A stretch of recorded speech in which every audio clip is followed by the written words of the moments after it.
నెల్లూరు జిల్లా ఇందుకూరుపేట మండలం కొత్తూరు గ్రామంలో శనివారం నాడు రాష్ట్రీయ స్వయం సేవక్ సంఘ్ శతాబ్ది ఉత్సవాలలో భాగంగా హిందూ సమ్మేళనంను ఘనంగా నిర్వహించారు. దత్తాత్రేయ మఠం దయానంద స్వామి, లలితా మహేశ్వర ఆశ్రమం పీఠాధిపతి రామాయణ మహేష్ స్వామి, చిన్మయ మిషన్ హరీష్ చైతన్య, ప్రాంత కుటుంబ ప్రబోధన సంయోజక్ పుట్టా శేషు ముఖ్య అతిథులుగా విచ్చేసి ఉపన్యసించారు. గడప లోపలే కులమని, గడప దాడితే హిందువులనే భావంతో మెలగాలని, కుటుంబ విలువలను పాటిస్తూ ధర్మబద్ధంగా జీవిస్తూ సనాతన హైందవ సంస్కృతి సాంప్రదాయాలను ఆచరిస్తూ ఒకరికొకరు సహాయ సహకారాలు అందించుకుంటూ భరతమాత సేవలో తరించాలని వక్తలు తెలియజేశారు. భజనలు, భగవద్గీత పారాయణం, కోలాటాలు, భరతనాట్యం, కుంకుమ అర్చన తదితర కార్యక్రమాలు సభికులను ఎంతగానో ఆకట్టుకున్నవి. ఈ కార్యక్రమంలో ఆర్ఎస్ఎస్ ప్రాంత ప్రముఖ్ ఏడుకొండలు బాలసుబ్రహ్మణ్యం, హర్ష, పేరుశెట్ల గోపీకృష్ణ, కైలాసం శ్రీనివాసరెడ్డి, తిరుపనబాటి వెంకటేశ్వరరెడ్డి, చిరువెల్ల హరికృష్ణ, ఎర్రపరెడ్డి తరుణ్, వాసిపల్లి చిన్నపరెడ్డి, రాజా రవిశంకర్, కోవూరు మౌలాలి, ఓసూరు సాంబయ్య తదితరులు పాల్గొన్నారు.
తథోపలభ్యతే నాంతో న చాదిర్న చ సంప్రతిష్ఠా అశ్వత్థమేనం సువిరూఢమూలం అసంగశస్త్రేణ దృఢేన చిత్వా.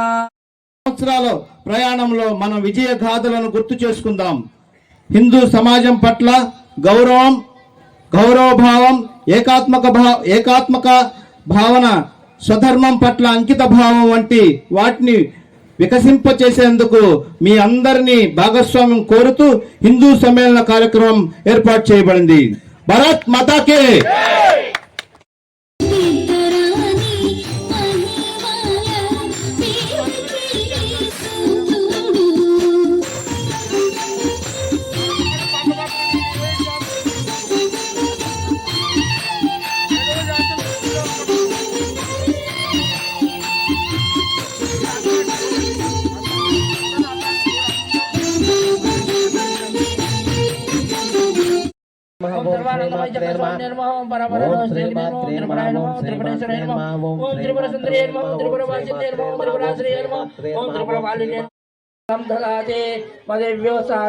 ఏకదా బ్రహ్మణమ భారతే ఏకదైవ యజమాన ఆయుస్తేజో దదాతి.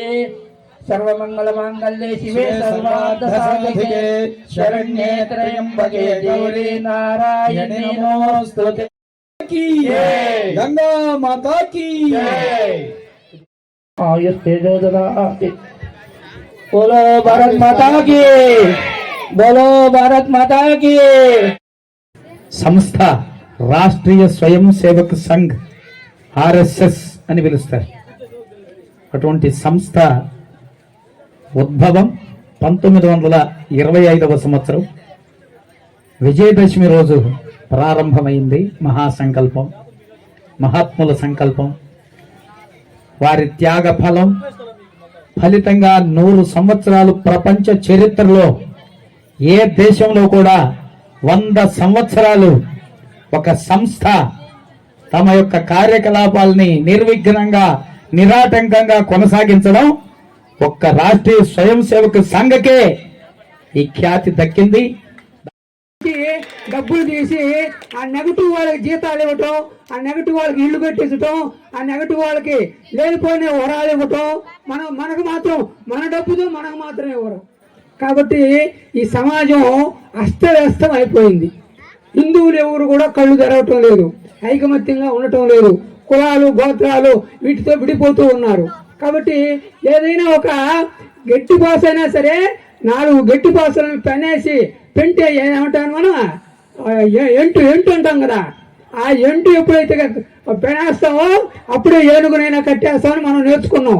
కాబట్టి మన అందరం కూడా హిందువులందరూ కూడా మనం పాజిటివ్తో పుట్టినటువంటి వాళ్ళం. కాబట్టి మనం ఎప్పుడు కూడా ఐకమత్యంగా ఉండేదానికి ప్రయత్నించండి. సమాజానికి హిందూ సమాజం ఉంటేనే ఈ దేశం ఉంటుంది, ఈ దేశం ఉంటేనే భారతదేశం ఉంటేనే ప్రపంచం ఉంటుంది. లేకుంటే అల్లకల్లోలం అయిపోతుంది, అల్లకల్లోలం అయిపోతుంది కూడా, మన కళ్ళ ఎదురుగా అయిపోతుంది. అందరూ కేవలం ఈ సీరియల్స్ చూడకుండా కొన్ని వార్తలు కూడా చూస్తుండండి. సమాజంలో ఏం జరుగుతుంది ఏమి అనేది ఆలోచించి దాన్ని చూసి స్పందిస్తూ ఉండండి. మనందరం ఏకం కాకపోతే మనందరం కూడా బీజేపీకి మాత్రం ఓటు వేయకుంటుంటే మనందరం కూడా మనం ఉనికిలో ఉన్నాం. మన హిందువులందరినీ కూడా ఎలా అంటే అలా చంపేస్తున్నారు. కాబట్టి మనందరం కూడా ఏ ఎలక్షన్ అయినా సరే ఏదైనా సరే బీజేపీకి ఓటు వేయండి. ఎందుకు చెప్తున్నానంటే ఇది రాజకీయం కాదు, మన కోసం మన యొక్క దేవాలయాలను కాపాడుకునే దానికోసం, మన యొక్క బిడ్డల్ని మన వారసుల్ని మంచిగా నడిపించుకునే దానికోసం ఇది అవసరం. తున్నడమ్మా మనిషన్నవాడు, మచ్చకైనా లేడు చూడు, మానవత్వం ఉన్నవాడు. పూజ్యస్వామి చిన్మయానందులు గారు, గురూజీ వీరు సమకాలికులు. ఆ రోజు వారు ఇటువంటి ఆలోచనలు చేయబట్టి ఈనాడు మనము హిందువులమని గర్వంగా చెప్పుకోగలుగుతున్నాం. ఈరోజు మనకి ఆ అయోధ్య రామ మందిరంలో ఒక్క నెల క్రితమే విజయధ్వజాన్ని ఎగురవేశాం. ఆ విజయధ్వజం అనేది అందులో రాష్ట్రీయ స్వయం సంఘం యొక్క పాత్ర ఎంతో ప్రముఖమైనది. ఈ ఉత్సవాలు 100 సంవత్సరాల ఉత్సవాలే కాదు, 100 సంవత్సరాల విజయోత్సవాలు మనందరికీ. ఈ మహానుభావులందరూ ఏమి సంకల్పించి ఏమి చేద్దామని ఇదంతా చేస్తున్నారండి అనుకని మనం ఒక్కసారి ఆలోచించుకుంటే, ప్రతి మానవుడు తన జీవితంలో నిద్ర లేచినప్పటి నుంచి అసలు ఏం చేయాలి? ఎన్నో జీవరాశులు పుట్టున్నాయి, అట్లా మనకి మానవ జన్మ వచ్చింది. అన్ని జీవరాశులు మనం కూడా ఒక జీవరాశే. మరి ఏంటి మానవ జన్మలో ఉన్న ఉత్కృష్టత అని కనుక చూసుకుంటే, మనం నిత్యం చేసే పూజల్లో ఈరోజు కూడా మనకి పూజ చేశారు చక్కగా అమ్మవారికి. ఒక సంకల్పంలో చతుర్విధ ఫల పురుషార్థ సిద్ధ్యర్థం అని మనం సంకల్పించి పూజ చేస్తాం. చతుర్విధ పురుషార్థాలు ధర్మ అర్థ కామ మోక్షాలు. ఈ 4 ప్రతి మానవుడు ఈ 4 పురుషార్థాలు కలిగి ఉండి మోక్ష మార్గాన్ని చేరాలి అనేదే అందరి మహానుభావుల యొక్క సంకల్పం. భారతదేశం ఇప్పుడు ఎవరైనా ఎందుకు లూటీ చేయడానికి వస్తారండి? వాళ్ళ దగ్గర సంపద ఉంది కాబట్టి లూటీ చేయడానికి వస్తారు. పరాయి దేశస్తులు ఎంతో మంది మన భారతదేశం మీదే పడ్డారు. మిగతా ఏ దేశం మీద బహుశా ఇంత దండయాత్రలు జరగల. ఎందుకు భారతదేశం మీద దండయాత్రలు చేశారు? మన దగ్గర సంపద ఉంది. మన దగ్గర అంటే ఎవరి దగ్గర? మన తాత ముత్తాత దగ్గర ఉన్న సంపదే అంతా కొల్లగొట్టడానికి వాళ్ళందరూ వచ్చారు రకరకాల పేర్లు చెప్పి. మరి అంతటి మహోన్నతమైన భారతదేశానికి వారసులైన మనమందరం ఈ అర్ధ సంపదని ఇంకా మళ్ళీ ఇప్పుడిప్పుడే అభివృద్ధి చెందుతూ ఉన్నాం. ఏ అయోధ్య రామ మందిరాన్ని అయితే మనం నిర్మించుకున్నామో, ఆ అయోధ్య రామ మందిరం యొక్క చరిత్రంతా మనం కనుక తెలుసుకుంటే, ధర్మ పరిరక్షణ, ఎంతో మంది వాళ్ళ అర్థం అంటే వాళ్ళ సంపదను త్యాగాలు చేసి వాళ్ళ కుటుంబాలు పిల్లలు ఏమి లెక్క చేయకుండా అందరూ ఒకే కోరికతో ఉన్నారు. ఏంటది? అయోధ్యలో రామ మందిరం నిర్మించబడాలనేది. చిట్ట చివరికి ఆ మోక్షపురి సప్త మోక్షపురిలో అయోధ్య ప్రథమమైందనేది. ఆ మోక్షపురిని అయోధ్యలో మనం ఆ రాముడిని ప్రతిష్ఠించుకున్నాం.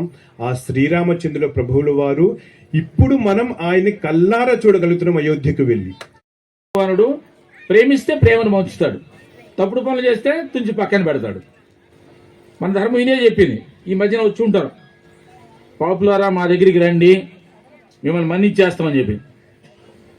మీ అబ్బాయి మీ చక్కటి చీర తగలబెట్టాడు అనుకోండి, మంచి కేక్ ఇస్తారా మీరా? ఏమమ్మా? అన్నం వండుతున్నారు, కాలుతో తన్నేడు అనుకోండి, ఆ కుండను తీసుకొని. పాపమే కదా అదే. అరే భలే తన్నేవరా, అది కొత్త డ్రెస్ తీసిస్తారా? ఏం చేయాలి? కొడతాడు ఫ్యాక్ట్ అని చెప్పి, అంతే కదా. కాబట్టి మన ధర్మంలో పాపం చేసిన వాడిని కాపాడడం లేదు అసలు. దేవుడు వచ్చేదే పాపం చేసిన పక్కన పెట్టడానికి. భగవద్గీతలో శ్లోకం ఉంది, పరిత్రాణాయ సాధూనాం వినాశాయ చ దుష్కృతాం ధర్మ సంస్థాపనార్థాయ సంభవామి యుగే యుగే. నేను వచ్చే దేనికంటే శిష్ట రక్షణ, దుష్ట శిక్షణ, ధర్మ సంరక్షణ కోసం ఆయా యుగాల్లో నేను వస్తాను కృష్ణ పరమాత్మ. సంవత్సరాలు యుద్ధాలు చేసింది, ప్రపంచంలో ఏ దేశం తట్టుకొని నిలబడలా. కొన్ని దేశాలు 10 ఏళ్లలో మొత్తం మారిపోయినాయి, కొన్ని దేశాలు 25 ఏళ్లలో మొత్తం మారిపోయినాయి. కానీ 1000 ఏళ్ళు యుద్ధం చేసిన మన దేశంలో మనం ఇంకా మిగిలి ఉన్నాం. మన తాత ముత్తాతలు అంత గెట్టోడు. చంపేస్తాను వాళ్ళు జంకల, చంపేవా, చస్తే మళ్ళీ పుడతా నేను, అంతే. నేను మాత్రం నీ మతంలోకి వచ్చేదిలే, నువ్వేమేం చేసుకోపో అని నిలబడ్డాడు. ఆ మగోళ్ళ సంతానం మనం ఇక్కడ మిగిలి ఉండేవాళ్ళం. రాముడు పుట్టిన అయోధ్య అక్కడ ఉంది, దేవాలయం ఉంది. రాముడు కట్టిన వారధి అక్కడ ఉంది, ధనుష్కోటి నుంచి తలైమన్నారు దాకా రామ సేతు ఉంది అక్కడ. రాముడు కట్టిన వారధి లంకకు పోవడానికి దేశం అంతా నడిచి తిరిగాడు ఆయన. ఆ రాముడి రక్తం మనలో ఉంది. కృష్ణుడు అబద్ధం కాదు. కురుక్షేత్ర యుద్ధం జరిగిన కురుక్షేత్ర మైదానం హర్యానాలో ఉంది. ఇప్పుడు కృష్ణుడు పుట్టిన మధుర ఉత్తరప్రదేశ్లో ఉంది. కృష్ణుడు సముద్రంలో ఒక ఊరు కట్టించాడు, ద్వారక. ఇప్పుడు మీరు వెళ్తే సముద్రం లోపల మునిగిపోయింది. కృష్ణుడు చనిపోయిన తర్వాత సముద్రం ముంచేసింది దాన్ని. దాన్ని మీరు చూడొచ్చు. కృష్ణుడు కూడా నిజం. దుఃఖ భాగ్ భవేత్. ఓం శాంతి శాంతి శాంతి.